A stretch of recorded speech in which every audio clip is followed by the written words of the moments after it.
Assalomu alaykum hurmatli fuqarolar. One ID tizimidan ro'yxatdan o'tish uchun biz avvalambor id.ego.uz saytiga kirishimiz kerak bo'ladi. Bunga kirganimizdan keyin ro'yxatdan o'tish tugmasi bor. Shuni bosamiz.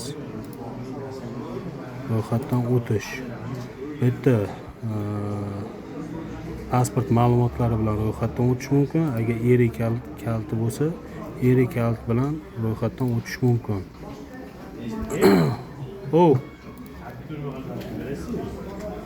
Ertaga.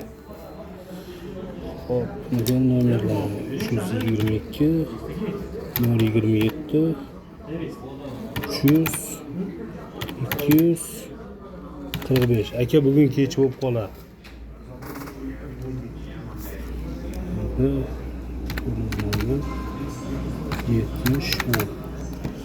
Telefon nomeringizni aytib oling, shep. 97 lik 768 aha 73 74. Terilgandan keyin ro'yxatdan o'tish tugmasi bosiladi. Bunda telefonga SMS boradi. Hop 15 303.